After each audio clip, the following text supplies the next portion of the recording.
ประชีทั้งหล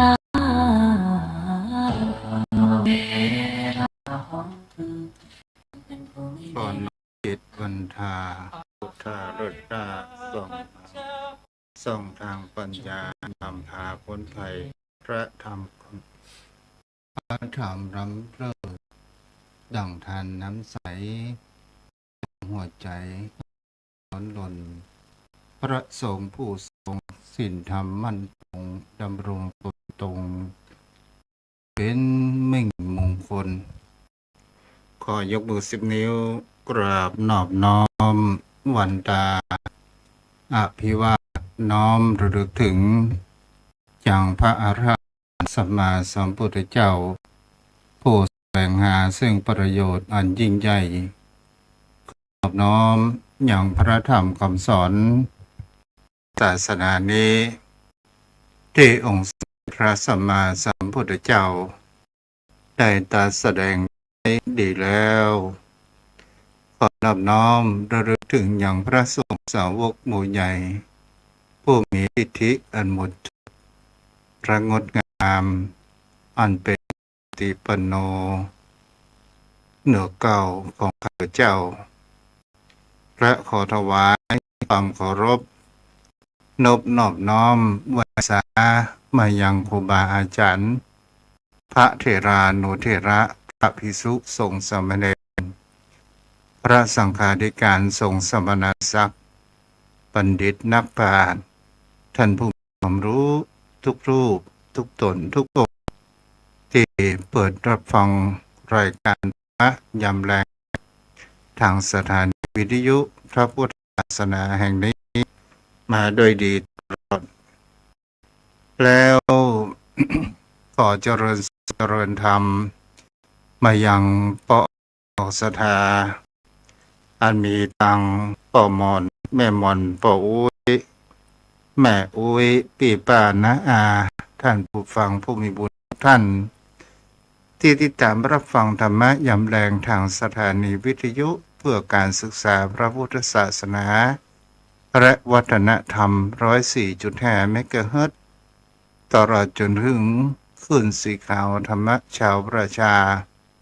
ได้รับความเมตตาธรรมจากพระอาจารย์พระครูสมุวิสุวัตวรกิจโจผู้อำนวยการสถานีวิทยุผู้มีจิตใจตั้งมั่นในการเผยแผ่พระพุทธศาสนาและเจ้าอาวาสวัดฝ่ายหินตำบลสุเทพอำเภอเมืองจังหวัดเชียงใหม่วันนี้ก็มาอยู่กับตนตัวอาตมภาพพระครูไพศาลสูตรกรเจ้าอาวาสวัดทุ่งประเกตตำบลหนองหานอำเภอสันทรายจังหวัดเชียงใหม่มาพบพระเป็นประจำทุกวันพัดและวันศุกร์ถ้าปฏิบัติภารกิจก็มาปากันในช่วงแรงๆเย็นๆในยามพระอาทิตย์อาจจะสะดุ้งคดในเวลาในข้างหน้าช่วงนี้พระอาทิตย์นั้นถึงเวลา5 โมงต่อวันก็ยังบรับขอบฟ้าเตื้อแต่ทุกสิ่งทุกอย่างมันก็ต้องไหลไปตามกาลเวลามันก็จะต้องรับขอบฟ้าไปฉันใดก็ฉันนั้นศรัทธาญาติโยมทั้งหลายวันนี้เราก็มาอยู่กับกันเพื่อที่เราจะได้ฟังธรรมะก็เกิดแห่งคำว่าปัญญาฟังธรรมะแล้วเราจะเข้าใจในรักแห่งกฎแห่งชีวิตรักเข้าใจในรักแห่งธรรมชาติวันนี้จะมาอู้ในเกี่ยวกับในเรื่องว่าหัวข้อในเรื่องว่าเข้าใจธรรมะเข้าใจชีวิตเข้าใจความเป็นจริงของชีวิตของคนเราเข้าใจธรรมะเข้าใจชีวิตศรัทธาญาติโยมทั้งหลายหมายถึงว่าชีวิตของคนเรานั้นมันเป็นที่เราเกิดมาบนโลกใบนี้ต่างคนต่างมีความกำเนิดอยู่มีความแตกต่างกันแต่เส้นทางแห่งการเดินดำเนินชีวิตของคนเรานั้นก็ ต้องมีการเริ่มต้นและมีการที่สิ้นสุดแต่ในท่ามกลางชีวิตของคนเฮานั้นเราจะต้องเผชิญเจอมากมายหลายเรื่องราวเกิดขึ้นสหายญาติโยมทั้งหลายล้วนแล้วแต่เฮาก็บอกว่ามันเป็นธรรมดาของชีวิตของคนเฮา เอาจากนะว่าชีวิตของคนเฮาเจอบางครั้งบางคราวได้พบเจอแห่งความสบายใจบางครั้งบางคราวมันก็มีขวากหนามเกิดขึ้นมาก็หมายถึงเขาว่าพบทั้งดอกและขวากหนามเกิดขึ้นบางครั้งบางคราวในชีวิตของคนเราถ้าเราจะอุปมาเหมือนดังธรรมชาติบางวันท้องฟ้าแจ่มใสบางวันท้องฟ้ามืดไปด้วยแห่งเขาว่าเมฆหมอก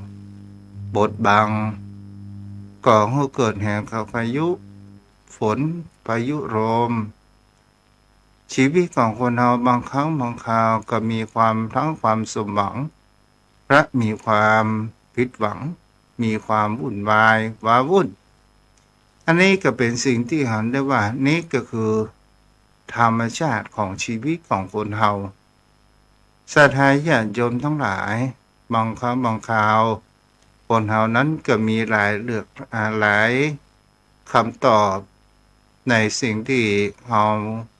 หมอรวมว่าสิ่งที่ชีวิตของคนเราผ่านมาล้วนแล้วแต่เราเจอแห่งความทุกข์มากกว่าความสุขแต่คนเรานั้นถึงเราจะหนีความทุกข์อย่างใดก็ตามเราก็ไม่สามารถที่จะหนีพ้นได้แต่เราอยู่ความทุกข์คือเป็นเราอยู่ความทุกข์คือความเข้าใจนั้นเป็นธรรมะแล้วก็จะทำให้เราบ่หวั่นไหวไปตามกระแสแห่งกิเลสที่ก่อให้เกิดในความทุกข์นั้นได้โยมพ่อโยมแม่ท่านผู้ฟังทั้งหลายวันนี้เข้ามาศึกษาในเรื่องแห่งคำว่าธรร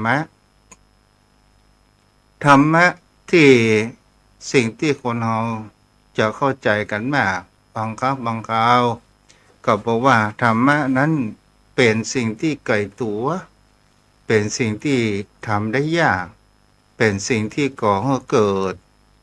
ความยากลำบากได้ยินคำว่าหัวข้อแห่งคำว่าธรรมะมันก็ก่อให้เกิดแห่งว่าใบอยากจะฟังแต่วิถีชีวิตของคนเรานั้นจะเห็นได้ว่าธรรมะนี้มันเป็นสิ่งที่เกิดขึ้นมาก่อนองค์สมเด็จพระสัมมาสัมพุทธเจ้าหรือว่าพระตถาคตจะอุบัติเกิดขึ้นบนโลกใบนี้ธรรมะก็คือธรรมชาติแต่องค์สมเด็จพระสัมมาสัมพุทธเจ้าก็คือมาค้นพบพระแห่งความเป็นจริงของกฎของธรรมชาติเพราะว่าผู้คนเหล่านั้นจะเห็นได้ว่า ก่อนที่จะมีพระพุทธศาสนานั้นคนมีความวิตกกังวลเกิดแห่งความกลัวภัยแห่งธรรมชาติต่างๆนานาเลยเกิดมีแห่งเขาว่าผีเกิดขึ้นหรือว่าเทพเจ้าบนฟากฟ้าก็ตาม บนพื้นดินก็ตามในน้ำก็ตามเขาก็ว่าเมฆไม้ก็ตามก็ถือว่ามีผีมีเทพเจ้าเป็นผู้สิ่งสถิตนั้นอยู่ต่อมาศรัทธาญาติโยมทั้งหลายก็มีคนที่มีแห่งเขาว่าปัญญาก็เลยนำในเรื่องแห่งเขาว่าพระเจ้า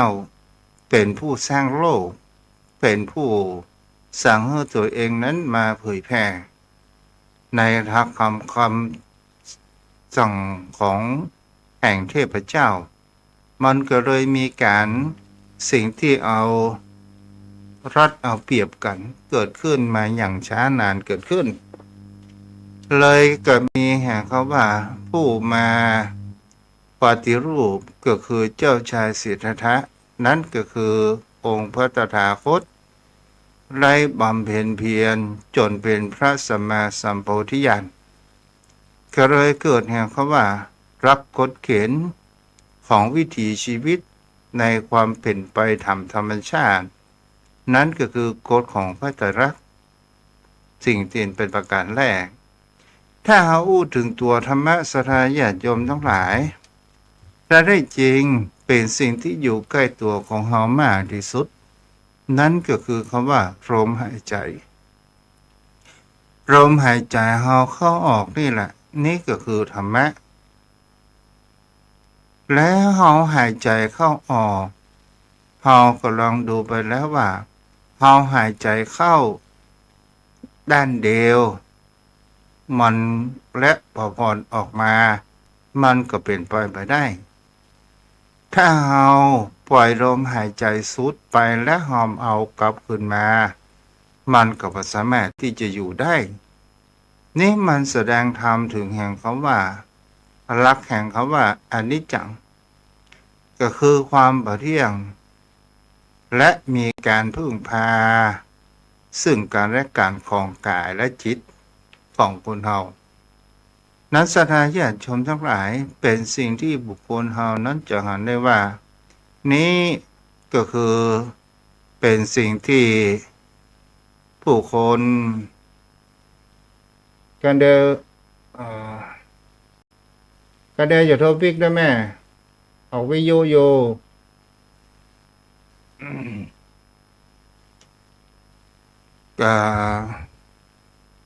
นี่ก็คือเป็นธรรมชาติของจิตของคนเฮาศรัทธาญาติโยมทั้งหลายต่อมาเฮามาดูแห่งเขาว่าเมื่อคนเฮาดีใจเมื่อเฮาได้รับแห่งความสูญเสียความเสียใจนี่ก็คือเป็นธรรมะเรียกว่าธรรมดาของโลกหรือว่าที่เฮาห้องเรียกว่าโรคกระทำ8ศรัทธาญาติโยมทั้งหลายโรคกระทำ8นั่นก็คืออะไรอย่างพ้องก็คือโรคไปนี้มีอยู่2อย่างมีดีมีชั่วมีสรรเสริญมีนินทามีทุกข์มีสุขมียศเสื่อมยศมีลาภเสื่อมลาภอย่างนี้เป็นต้นฉะนั้นศรัทธาญาติโยมทั้งหลายมันเป็นสิ่งที่คนเฮานั้นหันอย่างแท้จริงว่านี่คือกฎของพระไตรลักษณ์ถ้าเฮาฮู้กฎของพระไตรลักษณ์แล้วศรัทธาญาติโยมทั้งหลายที่เฮาฮ้องกันว่าอนิจจังทุกขังอนัตตาเฮาเข้าใจกันว่าชีวิตที่เป็นอนิจจังทุกขังอนัตตาแต่บางคนก็บ่เข้าใจท่องแท้ว่าอนิจจังไม่เที่ยงหมายถึงเขาว่าอย่างใดพ้องล่ะโยมพ่อโยมแม่ก็หมายถึงว่าความไม่เที่ยงหมายถึงว่าไม่มีความเป็นอมตะอยู่ได้ตลอดกาลมันก็ต้องมีการเปลี่ยนแปลงอยู่อย่างสม่ำเสมอสุขก็อยู่ประเมินทุกข์ก็อยู่ประเมินแล้ววันนี้เราร้องไห้วันหน้าเราเกิดมีการหัวเราะเกิดขึ้นวันนี้เราสำเร็จวันหน้าเราอาจเกิดอุปสรรคปัญหาเกิดขึ้นนั้นได้ทุกขังเราก็ทุกขังเราแปลคำว่าทุกในที่นี้แปลตามศัพท์ไปว่าแปลว่าสิ่งที่คงทนอยู่สภาพเดิมไม่ได้ก็หมายถึงว่าทุกสิ่งทุกอย่างนั้นถูกบีบคั้นไปตามกาลเวลาแม้กระทั่งร่างกายของเราต้องแก่ต้องเจ็บต้องเสื่อมและก็ต้องตายไปตามธรรมชาติใครพ้องที่จะมาฮือเฮาตายได้คนในโลกนี้บรรพบุรุษของเฮาก็ตามมามีภัยที่จะค้นคว้าความเป็นอมตะที่เฮาบอกว่านิจจังหรือว่าเที่ยงเป็นไปไม่ได้ต่อมาอนัตตาก็คือเป็นสิ่งที่เฮาบ่สามารถที่จะบังคับบัญชามันได้หมายถึงเขาว่าเฮาบ่สามารถที่จะสั่ง ร่างกายของเฮาก็ตามดินฟ้าอากาศก็ตามเฮาบ่สามารถที่จะบังคับได้อย่างเช่นว่าเฮาบ่สามารถที่จะบังคับร่างกายของเฮาให้หนุ่มอยู่ตลอดก็หาเป็นเช่นนั้นไม่เฮาจะมาให้ฝนตกมันก็บังคับบ่ได้เฮาจะมาให้แดดออกมันก็บังคับบ่ได้ก็คือทุกสิ่งทุกอย่างมันเป็นไปตามกฎเกณฑ์ของธรรมชาติสิ่งที่คนเฮานั้นควรพิจารณาดูไปเห็นว่าสิ่งที่คนเฮาควรดำรงชีวิตของคนเฮานั้นก็คือเฮานำใจอย่างแล้วเฮาจะอยู่อย่างมีแห่งความรู้เท่ารู้ทันนั่นก็คือความยอมรับความเป็นจริงด้วยแห่งคำว่าสติและปัญญารักธรรมคำสอนขององค์สมเด็จพระสัมมาสัมพุทธเจ้าไม่ได้ห่างตัวข้อสติและปัญญานี้ธรรมะสองข้อนี้ศรัทธาญาติโยมทั้งหลายหัวข้อแรกนั้นฝนเขาว่าสติอุปมาเหมือนดังไฟฉายปัญญาเหมือนดังแสงสว่างแห่งไฟฉายสตินี่เป็นสิ่งที่คนเฮามีแล้วเนี่ยอยู่ในจิตในใจก็ทำเมื่อคนเฮานั้นบัดรำลึกและบ่ได้ก่อให้เกิดเป็นตกเป็นทาสของกิเลสตัณหามันมากนักเพราะว่าเฮามีสติก็เหมือนยามที่ฝอยเข้าเฝ้าหนทางทั้งหกเพื่อมาฮื้อโจรผู้ร้ายเข้าออกนั่นก็หมายถึงก็ว่าเฮาถ้ายามสติของเฮาดีสิ่งที่เข้ามากระตูทั้งหกก็คือตาหูจมูกลิ้นกายใจของเฮานี่แหละถ้ายามเป็นยามที่มีความประมาทหมายถึงก็ว่ายามที่ชอบในการรับยามแล้วก็ก่อให้เกิดแห่งคำว่าโจรผู้ร้ายเข้าไปในเมืองสามารถที่จะไปเอาสิ่งของที่มีค่าของเจ้าบ้านเจ้าเมืองนั้นออกได้หรือบางครั้งบางคราวก็รอบฆ่าเจ้าของทรัพย์อันนี้ก็เหมือนก็ปล่อยหมาย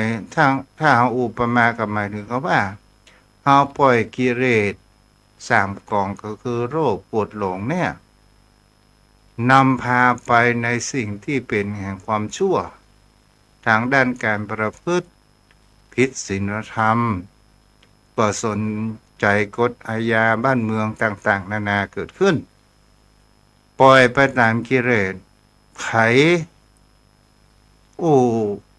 นินทาด่าว่ากล่าวก็เกิดแห่งความว่าอีโก้และเกิดแห่งความเห็นแก่ตัวแล้วก็ฆ่ายังบุคคลผู้นั้นให้ตายอย่างนี้เป็นต้นต่อมาศรัทธาญาติโยมทั้งหลายปัญญาก็คือแสงสว่างแสงสว่างเฮาเป็นสิ่งที่เหมือนกับเขาว่าในที่มืดต้องการแสงสว่างทำไมที่มืดต้องการแสงสว่างเล่าก็เพราะว่าความมืดนั้นเป็นสิ่งที่เฮาโมโหมหันต์ถ้าอุปมาเหมือนดังเดือนข้างแรมที่มันมืดครึ้มมีเรื่องเล่ามีนิทานอุปมาให้ศรัทธาญาติโยมรับฟังว่ามีครั้งหนึ่งมีพ่อจายทำนาทำไร่ศรัทธาญาติโยมทั้งหลายห่างจากบ้านตัวเองไกลพอสมควรในสมัยนั้นก็เป็นสมัยตามโกมตามตะเกียงอยู่บังเอิญวันนั้นเนี่ยเขาทำนาแล้วเกิดแห่งความเพลิดเพลินเลยมีเกิดลืมว่านี่เป็นเดือนข้างแรม มันมีความมืดเกิดขึ้นในการเดินทางที่จะไปสู่บ้านตัวเองนั้นก็เป็นทางที่มีความขรุขระแล้วก่อให้เกิดแห่งความกลัวเพราะว่ากลัวประการแรกก็คือกลัวงูกลัวลุมกลัวบ่อกลัวโจรผู้ร้ายมารอบหรือว่ามารอบฆ่าต่างๆนานาเกิดขึ้นหัวใจคนนี้ศรัทธาญาติโยมทั้งหลายก็เลยมีความหวาดกลัวเกิดขึ้นในการเดินทางบักกล้าที่จะเดินทางแต่บังเอิญตกมาวันหนึ่งเขาก็ต้องได้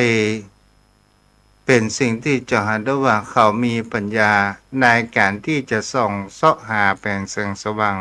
เพื่อจะนำทางนั้นก็คือต้องหาคบเพลิงหมายถึงเขาว่าตามแค่ไม้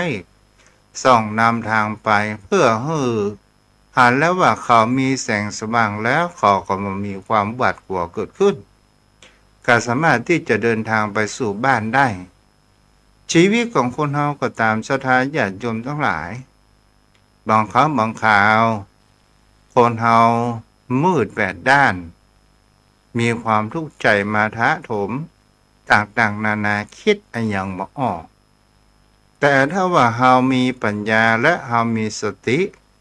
มีความนิ่งมีความสงบดูลมหายใจของเขาออก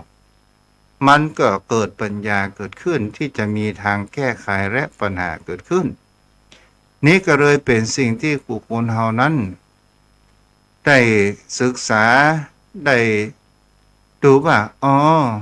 นี่แหละเป็นสิ่งที่ปัญญาที่เฮาจะได้มาศรัทธาญาติโยมทั้งหลายมาเล่าเรื่องแห่งชีวิตคือศรัทธาญาติโยมทั้งหลายก็คือ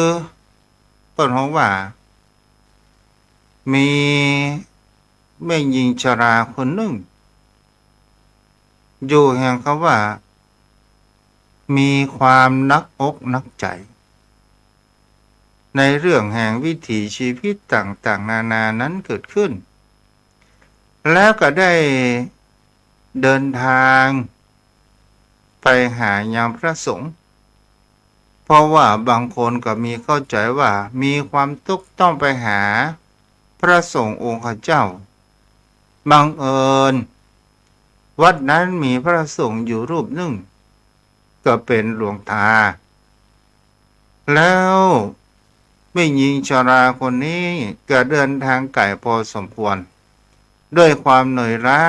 ด้วยเหงื่อด้วยไข้ด้วยความอิดเหนื่อยหอบได้มากราบไหว้สาธุลุงครับเจ้าลุงอยู่ก็โอ้วัดได้โยมองค์เจ้าลุงเขาว่าประเดี๋ยวเนี่ยเจ้าทุกอกทุกใจเกินขนาดโอ้อย่างอันกับโยมทุกร้อนทุกใจอย่างใดก็จะมาหาทุลุงนะทุกร้อนนอนใจนอนมารักกินมาล้ำสารพัดสารเพเรื่องลูกเรื่องหลานเรื่องนี้เรื่องศีลโอ้ยมันหนักแตกนะทุลุงเอ้ยโอ้โยมใจเย็นๆได้จะแย่อย่างใดล่ะทุลุงก็ไปได้เป็นผู้วิเศษนะยังก็มาหาทุลุงเนี่ยนะขอทุลุงเทศให้กรรมเด้อเจ้านั้นได้พอลงอกลงเพิ่นว่าลงจิตลงใจปล่อยวางแสงสว่างให้กับข้าพเจ้ากรรมเด้อโอ้ศรัทธาญาติโยมทั้งหลายทุลุงก็ด้วยความเมตตาแหมสักกรรมปิดไปบิดมาพอใต้พอเหนือเฮาก็บวชแก่เชียธรรมะเฮาก็ศึกษามาพอให้พอดีก็ไปหันมาองค์ศรัทธาญาติโยมทั้งหลายต่างภาคกลางว่าตุ่มน้ำมาองค์อยู่ ข้างกุฏิแล้วหลวงตาคนนี้ก็บอกว่าโยมโยมไปเอาหม้อไปโยกหม้อองค์กับหม้อโอ้ศรัทธาญาติโยมทั้งหลายยายคนนี้ก็ด้วยความที่อยากจะได้ธรรมะก็ไปอุ้มอย่างหม้อองค์โอ้น้ำเต็มองค์เนี่ยมันยกบ่แพ้ตัวลุงโยกบ่แพ้ก็วางเสียกับโยมแล้วกับยายคนนี้ก็มีความแสงสว่างแห่งปัญญาเกิดขึ้นมีไอเดียแห่งคำว่าปิ๊ง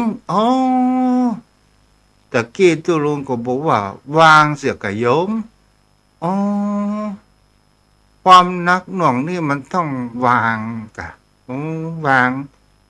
ได้เกิดปัญญาเกิดขึ้นก็เลยเข้าไปหาหลวงตาไปกราบหลวงตาหลวงตาสอนธรรมะดีขนาดศรัทธาญาติโยมทั้งหลายหลวงตาขึ้นในใจหม้อองค์อยู่ดีๆเอาอยู่เฉยๆบ่ชอบไปยกหม้อองค์มันกำลังกระหอบกะโยมเอาหันและเอาอย่าไปถือไปเอายี่ยังตุบอกว่าหม้อองค์น้ำโยมก็ลงไปอุ้มถ้ายุอุ้มได้นี้มันก็นักหลังก็เดาะหลังก็หากะโยมหันแล้วว่ามันเป็นของนักแล้วเราจะไปยึดมันนี่หยังจะไปแบกมันนี่หยังหันแล้วตกลงหันทำแล้วนี่แหละศรัทธาญาติโยมทั้งหลายบางครั้งบางคราวสิ่งที่มีความประพฤติก็ก่อให้เกิดเป็นธรรมะก่อให้เกิดแห่งคำว่าเป็นธรรมชาติเข้าใจธรรมชาติเกิดขึ้นทุกวันนี้เราแบกกันอย่างพ่องเราศรัทธาญาติโยมทั้งหลายเราแบกภาระต่างๆนานาแบกภาระลูกเมียแบกภาระหนี้สินแบกความโลภแบกความโกรธแบกความหลงแบกความเครียดว่าได้ดังจิตดังใจเราแบกแห่งความอาฆาตความพยาบาทมากมายความคิดเจ้าแค้นต่างๆนานาเกิดขึ้นมีเรื่องเล่าแถมเรื่องหนึ่งศรัทธาญาติโยมทั้งหลายมีพระธุดงค์กับพระลูกศิษย์ได้เดินทางผ่านป่ามาแล้วบังเอิญก็ไปผ่านแห่งเขาว่าที่จะข้ามฝากไปแห่งฝั่งหนึ่งมันก็เป็นฝากแห่งเมืองนั่นก็หมายถึงเขาว่าฝากที่ธุดงค์ผ่านมานี่เป็นบ้านป่า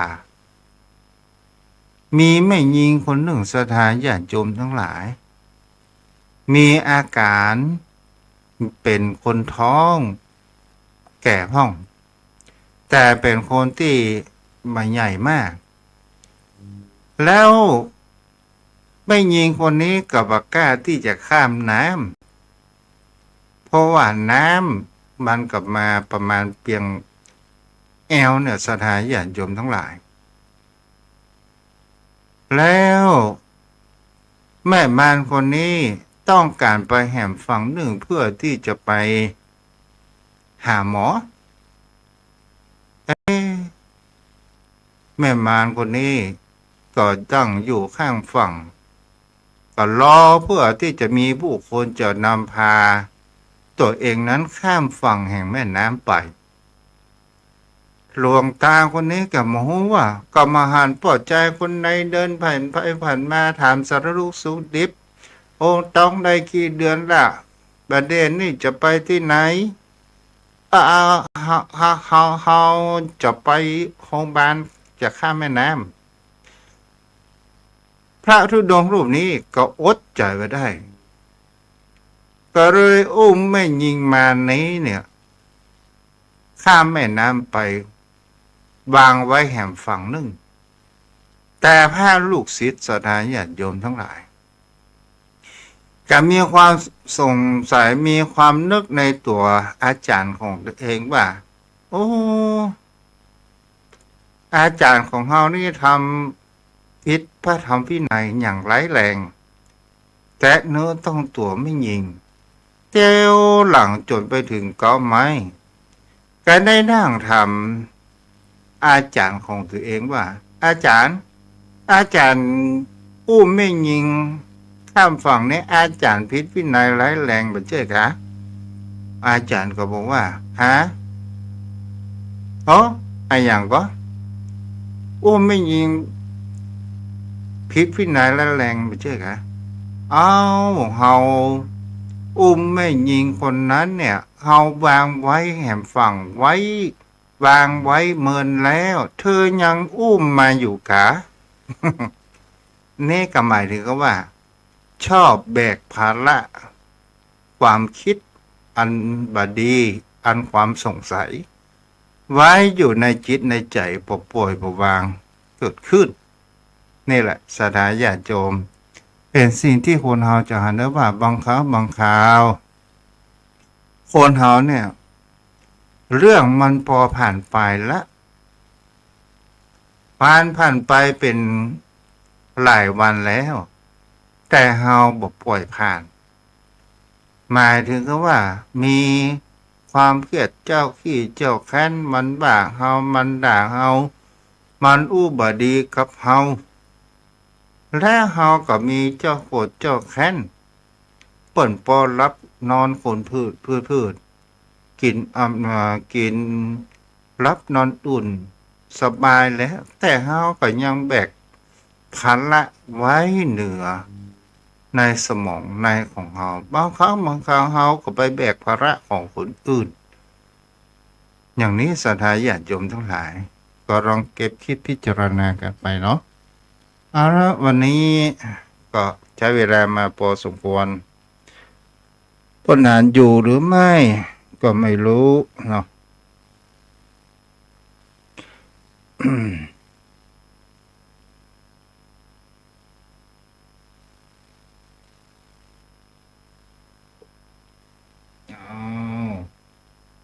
สถานญาติโยมทั้งหลายช่วง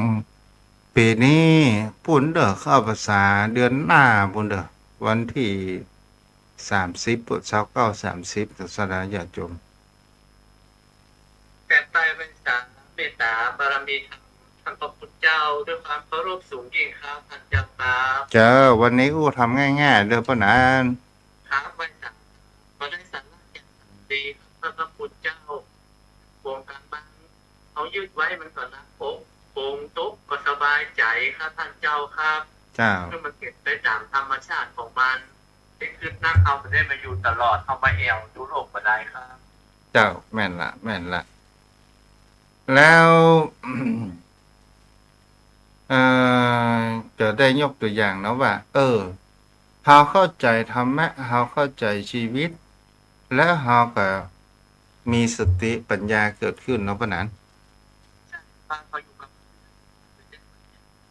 เขาบอกแบ่งโลกไว้คนเดียวครับท่านพระพุทธเจ้าทุกมันก็อยู่กับเฮาบ่เมินทุกมันก็อยู่กับเฮาบ่เมินครับท่านพระพุทธเจ้าครับ แต่สิ่งที่คนเฮาบ่ต้องการก็คือการเวียนว่ายตายเกิดนี่แหละเป็นมันมา มัน เหตุแห่งความทุกข์ต่างๆเนาะ มันเป็นมันเป็นที่สุดครับคือวัฏสงสารกันไม่ว่าแต่เกิดนะครับมันมีอย่างจะยาวต่อวัฏสงสารครับท่านเจ้าครับ เพราะนานเชื่อก็ว่าอ่าจิตดวงสุดท้ายก่อนที่คนเฮานั้นจะตายทำไมเพื่อนเขาบอกว่าหมั่นทำบุญกุศลมากๆเข้าวัดปฏิบัติธรรมในยามเท่าแก่ชรามีจิตใจแนบแน่นต่อพระรัตนตรัยเพราะว่าจิตดวงสุดท้ายของคนเฮาเนี่ยเฮาทำสิ่งใดไว้มาก เราจะคิดหาสิ่งนั้นจะคิดหาสิ่งนั้นเป็นตัวผลปรากฏเกิดขึ้น เพราะนั้นได้ยินเรื่องเขาว่าอดีตชาติของโกสกะเศรษฐีก็ อ๋อโคสักกะได้ยินครับแต่ที่ไปเกิดอยู่ในท้องของหมานั่นแหละครับท่านเจ้า ถูกต้องถูกต้อง ท่านพระคุณเจ้ากรรมที่เราทำบ่อยๆมันจะเป็นอุปนิสัยของเราไม่ทำเมื่อจิตใจเราคิดพูดคิดในเรื่องนั้นนะถ้าเราคิดในเรื่องบดีมันก็จะไปในทางที่บดี ถ้าเราทำคิดในสิ่งที่ดีพูดดีทำดีคิดดีมันก็จะทำให้เราไปสู่สุขติภพได้ครับเพราะใจเราบอกได้ว่าบุญครับว่าเศร้าหมองครับท่านเจ้าครับถ้าเราแจ่มใสเบิกบานนะมันก็ทำให้เราสู่สุขติได้ครับท่านเจ้าอย่างที่ท่านเจ้าจิตดวงสุดท้ายนะครับใช่ครับท่านพระพุทธเจ้าเพราะว่าจิตดวงนั้นที่มันจะไปปฏิสนธิไปเป็นอย่างอื่นนะไปตั้งกับเกิดไปเป็นอย่างอื่นนะครับพระพุทธเจ้าถ้าที่เราไปผูกพันผูกมัดกับสิ่งใดที่มันมาเป็นความดีนะครับเจ้ามันจะพาเอาไป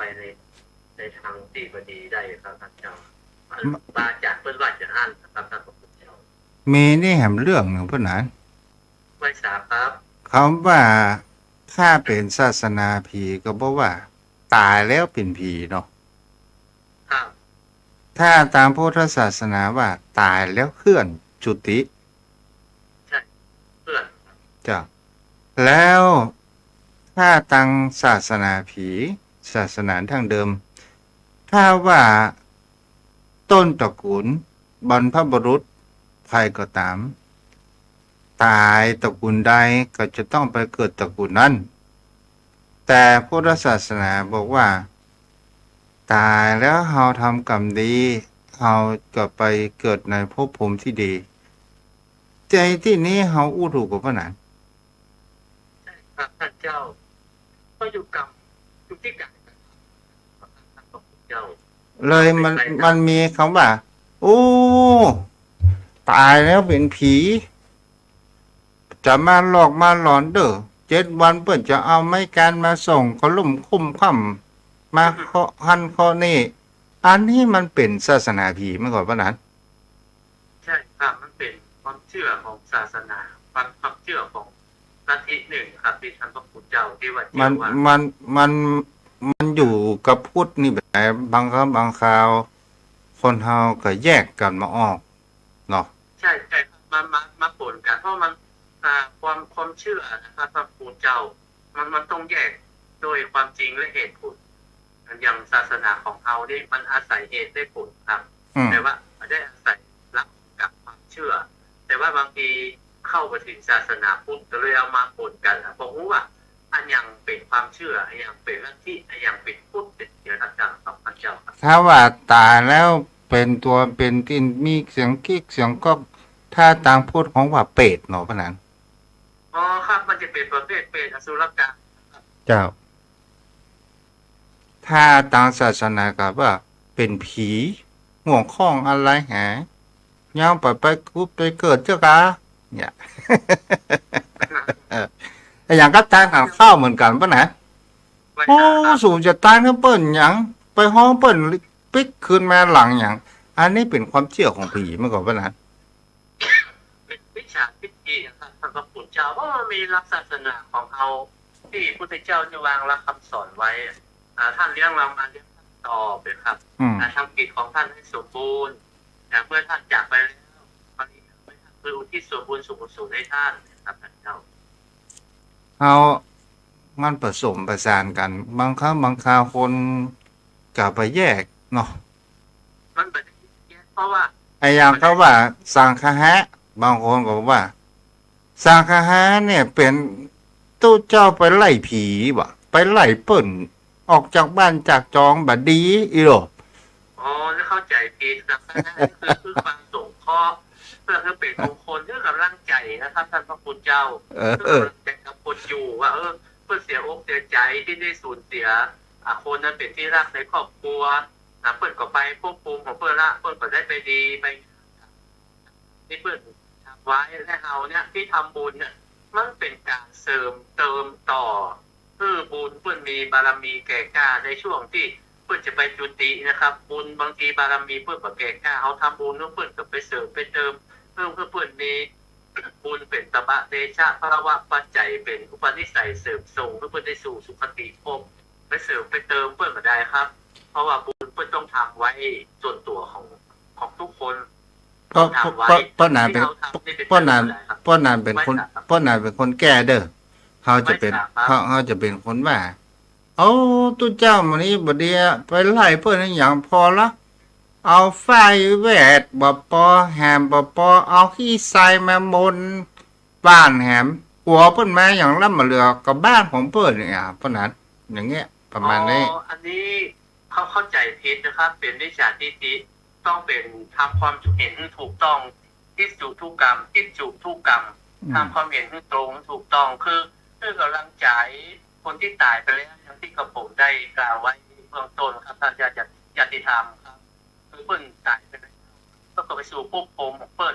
จากรักสัจธรรมครับเกิดแก่เจ็บตายอันนี้จากทุกขังอนัตตามันมีทุกคนครับทุกคนก็ต้องได้ประสบอีกเมื่อเปิ้นตายไปแล้วนะ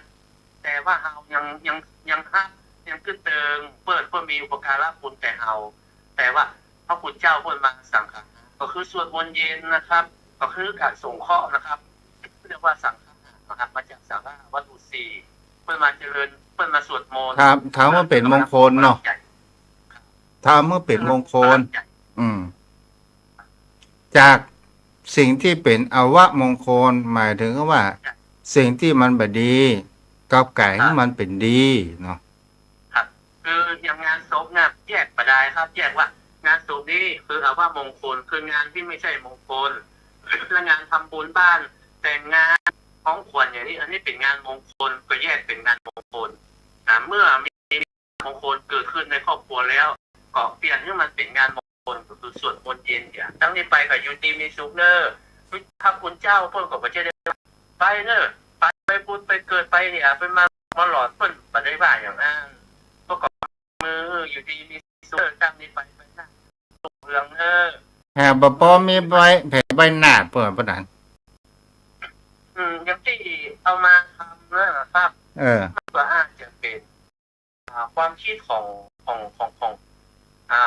เจ้าทุกเจ้านะครับผมว่าคงจะเป็นที่มีความรู้ทางด้านศาสนาพิธีอย่างพวกอาจารย์ผู้นำหมู่บ้านเนี่ยเพื่อก็จะเอาไปนานทำน้ำมนต์ก็คือว่าสิ่งที่บางงานก็คือออกไปตั้งนี่ปอกไปหน้าก็คืออยู่ดีมีสุขแต่เพื่อนไม่ได้ไล่คนตายเพื่อนไล่เทศภัยขึ้นอะไรยักษ์เรามีความเชื่ออย่างนี้บอกว่าอันดีแล้วเนอะตั้งนี่ต่อไปมีสูงละแต่ละเนอะได้แหมเนาะนั้นไปสาครับโอ้ได้กันพระเจ้าไม่ใช่ได้แย่อย่างสวดได้สวดใส่สักไว้กับปอละเอียดอันนี้หมายถึงเขาว่าได้ยกย่ององค์สมเด็จพระสัมมาสัมพุทธเจ้าเมื่อก่อนพวกนั้นธรรมเนียมคนเหนือต้องพระเจ้าเป็นองค์ขตาลพระธรรมดวงบานวิเศษพระสังฆเจ้าตัวนี้สิ่งใสงามพุทธของแพ้วนะสามรัตนะสักประการนี้นะครับจะแยกกันมาได้ครับมีพระพุทธก็ต้องมีพระธรรมมีพระธรรมและก็มีพระสงฆ์ทั้งเรื่องรัตนตรัยไตรสรณคมหรือไตรสรณะนะครับมันเป็นเที่ยวรัตนะสามประการนะครับเขาจะยกย่องทั้งสามพระเจ้าซึ่งเป็นผู้ที่ค้นพบหลักสัจธรรมพระธรรมคำสอนคือพระพุทธเจ้าได้ตรัสไว้ดีแล้วองค์เป็นผู้ปฏิบัติดีปฏิบัติชอบปฏิบัติรู้ธรรมออกจากทุกข์ปฏิบัติตรงนะครับทำกับเคารพการใส่ยอดพระพุทธพระธรรมพระสงฆ์นะครับของพระเจ้านี่ตรงเป็นของวัดนะเป็นของวัดเพราะว่าวัดจะต้องไปใช้ส่วนต่างๆนะวัตถุซ่อมแซมเล็กๆน้อยๆก็นะรอเสียก็ใช้เงินพระพุทธไปใช้ไปซ่อมมีทุกที่ทุกทางครับเหนือนี่เฮาทำเนียมเฮาบอกว่าจะทำที่บ้านวัดจะต้องมีกับ ครับท่านเจ้าครับท่านญาติธรรมครับครับ บางที่ก็มีแค่เกี่ยวกันพระธรรม ใช่ครับ อืม บางที่นี่จะมีการพระธรรมโดย แต่บางที่ก็มีแต่พระเจ้าอย่างเดียวนะแต่เพื่อใส่เต้ากันนะครับพุทธพระสงฆ์จานยังได้อานิสงส์ให้เต่าเดียวกันจึงพระเจ้าจึงทุกเจ้าจึงพระพุทธเจ้านะท่านได้เต่าเดียวกันครับในทางบ้านนอกนี่ยังถือเข่งข้าวอยู่นะครับ พระเจ้าพระธรรมบางทีก็มีเฉพาะพระเจ้าก็มีพระสงฆ์มีอาจารย์นะเท่าเดียวกันหมดเลยครับ เจ้า คือความสำคัญเท่าเดียวครับไม่ได้แยกทางพระเจ้าไม่ได้ทำอย่างไรครับเป็นยกย่องไว้ในฐานะที่สูงครับ ถ้ามันมีขั้นกรรมเพราะนั้น ไม่ทราบครับ โอ้คนตู้เจ้าอยู่ป่าได้ไปห้องเพลงก็ได้ต่างอีหรอ โอ้ใช่ครับคือการถวายปัจจัยเนี่ยมันจะพระสงฆ์เพิ่นใช้ในสิ่งที่มันสามารถจะเอาของนั้นเปิดได้ครับว่าสมมติว่าเพื่อจะขึ้นรถขึ้นรางก็จะว่ามีน้ำมันไปถวายเปิดเขาก็เอาปัจจัยเนี่ยเป็นตัวกลางเพื่อเปิดไปใจไปซื้อยงซื้อยาบางทีเปิดสบายอาภาพนะครับมันก็ต้องใช้ยงใช้ยาเนี่ยก็ถ้าเอาไปเอายุกเอายาอย่างเปิดบางทีมันบัดตรงกับโรคที่เปิดเป็นเขาก็ถวายปัจจัยเพื่อเปิดไปใจสมควรแก่สมณะบริโภคครับเพราะในสมัยปัจจุบันนี่มันก็ต้องทุกอย่างนะครับมันก็อาศัยสตางค์ติดตรงกลางหมดนะครับ วันพวกนี้จะมาโอ้ถึงว่าเรื่องความทุกข์ของเจ้าอาวาสวันพวกนะก็นะ ไม่ทราบครับ ก็นะเราฟังเด้อ โอ้ท่านพระพุทธเจ้าก็มีใครจะเสียสละเจ้าพระเจ้าพระสงฆ์องค์เจ้านะครับ ยิ่งเป็นเจ้าวาดแล้วครับ โอ้ความรับผิดชอบอะครับสัมภาระนะที่ท่านโสภาเนี่ยคือมีภาระนำเลยเพราะว่าท่านสัมภาระท่านโสภาทุกอย่างโอ้โหใจหมดก็แบ่งวิหารแบ่งที่ไม่ได้สตางค์เนี่ยฮะเพิ่นไปที่ไหนที่เบาอะไปบอกญาติบอกโยมมาแบ่งเสี่ยงเงินอย่าเป็นสร้าง30 ล้านอ่ะเพิ่นจะได้สตางค์แล้วก็เสี่ยงกับเสี่ยงแต่เพิ่นมีความเสียสละเพิ่นถวายโอ้เพื่อพระศาสนาได้รับการยกย่องครับ ผมนี่นับถือเคารพพระเจ้าพระสงฆ์เพราะผมเคยบวชมาผมรู้ครับว่าใครมาเสียสละเต้าพระเจ้าพระสงฆ์นะครับ อยู่วัดอยู่ว่ามันใคร บางที่เจ้าอาวาสกับหัวดำนะพระนะ อันนั้นมันคงจะมีเป็นส่วนน้อยแต่ว่าเอาเนี่ยดูในภาพองค์รวมมันก็อาจจะมีครับที่ว่าบางคนบวชมาหวังจะร่ำรวยหวังจะมาทำลายพระศาสนามันมีน้อย บัจเจนะป่าว่าเจ้าอาวาสหัวดำเพราะนั้นเข้าใจก่อ เข้าใจครับ เจ้าอาวาสหัวดำก็หมายถึงว่า เจ้าบ้านเป็นใหญ่กว่าเจ้าบ้าน ใช่เอาเจ้าบ้านจะอยู่ใต้ของเจ้าบ้าน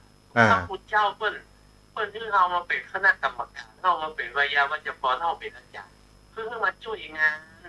แต่ว่านั่นมันเป็นนิติบุคคลผู้มีอำนาจสูงสุดเจ้าว่าเจ้าเรียนหรอกบอกท่านนายนี้ทำหน้าที่เป็นวิทยากรดูแลในสิ่งที่เปิ้นสามารถจะทำได้ขึ้นศาลนิติกรนิติกรรม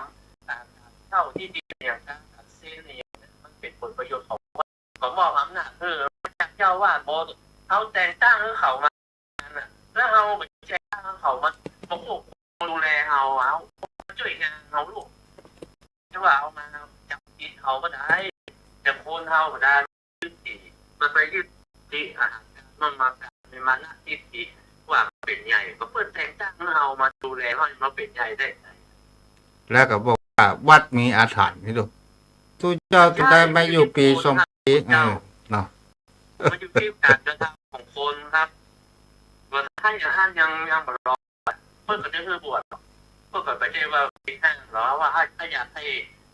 วางอำนาจไว้อย่างต่อมาบวชเนี่ยกันไม่เป็นอย่างนี้เนาะ ผู้ก็ฟังเดี๋ยวก็นะครับ ท่านพระพุทธเจ้าครับเพื่อความเคารพอย่างสูงยิ่งท่านพระพุทธเจ้าทอดอายุพระศาสนาและอื่นธรรมคำสอนเจริญรอยตามพระองค์ครับเผยแผ่ธรรมะที่ได้ศึกษาธรรมเนียนมาให้แก่ท่านญาติโยมท่านญาติทุกท่านครับเขาก็ได้ศึกษาธรรมะจากท่านพระพุทธเจ้าจะป ได้แสงสว่างได้ปัญญาครับถ้าเปิ้นบ่ได้นำมาเผยแพร่เอายากมากที่เราไปศึกษาเองชาวโลกของเรามันยุ่งอยู่กับการสว่างครับก็ขอบคุณนะครับสวัสดีครับ อนุโมทนาเด้อป้อนานเอาละวันนี้มีผู้ติดตามต่างรับชมรับฟังทางเฟซบุ๊กมีป้อนานกำพลดวงดีโจมปีวาสนาการนวีว่าได้หันหน้าเหมือนนอแม่ประกายเพิกมนเจริญแม่แรงดอกอัญชันแม่นวลหินเขียวที่รับฟังอยู่อ้าวรับฟังอยู่ทางบ้านฝ่ายจะโทรมาโทรเข้ามาได้เด้อที่เบอร์โทร0631639980เจริญพร มาแค่ก่อนแล้ว แม่พร วันนี้พยากรณ์อากาศว่าไงบ้าง ฝนไม่ตก จ้า พ่อจะเฉียวจะได้ไม่ได้ละ หาก็สาบานแล้วไง จ้าฝนจะตกเมื่อใด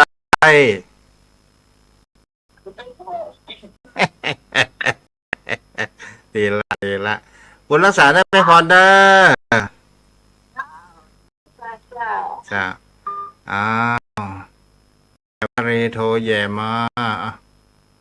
06316399500631639950วันนี้รับฟังกันแล้วก็เกิดอย่างคำว่าสติปัญญานำไปพิจารณาและไปใจชมพ่อชมแม่ท่านฟังจงอยู่ปัจจุบันอย่างมีความสุขนั้นก็หมายถึงว่าดูลมหายใจของเฮาสูดลมหายใจของเฮาก็รู้ว่านี่ลมหายใจยาวออกยาวแล้วเฮาไม่ต้องคิดไปที่ไหนดูลมหายใจของเฮานั่นก็คือการอยู่ปัจจุบันและก็จะมีว่าแล้วจะเกิดแห่งความสุขเกิดขึ้นเนาะแม่นวลยอดปันกำแพงหิน จ้าจ้า จะได้พ้องปุ้นประเดียว ฝนตกดึงวันนี้ได้บัดโตก อ๋อดีดี วันเป็นพยากรณ์อากาศนะ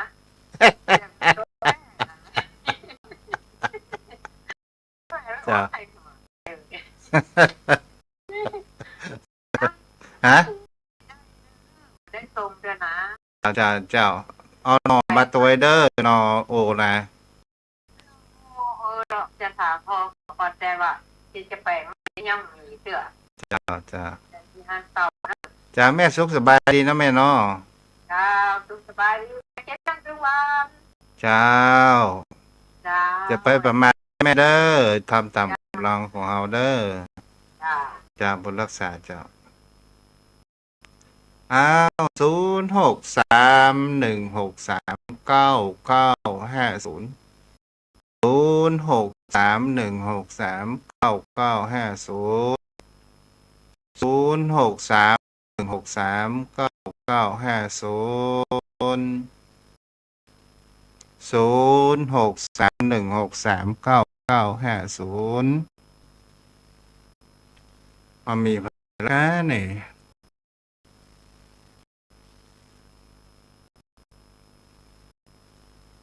ถ้ามันมี Sukhitalantarantu ท่านผู้ฟัง ดำรงตนอยู่ด้วยความ ช่ สุ วง ข นี้ ความปลอด เป็นช่วงฤดูฝน ภัย เรามาระวังเรื่องยุงลายตัวเด้ออยู่พ่ออยู่แม่ยุงนักนี่วัดดูนี่ก็นักแกหมดแล้วนะโอ้แต่ยุงแต่ไม่ใช่ยุงนะยุงอ่า สัพ อยู่พ่ออยู่แม่กับลงตะอีเด้อ สัพพัง เกิดทางสถานีเพิ่นมีโฆษณาอ ตา ย่าง ตังตังพวง เอางาม สัมประชิตหลายทั้งหมด พ่อกับแม่ป้ากันใหม่ ไม่มีแร ต่อกันหายาพระเจ้าตัวไม่เบียดเบียนกันและกันอาดีหาหนทุกข์ผู้ไม่มีทุกข์กายทุกข์ใจสู้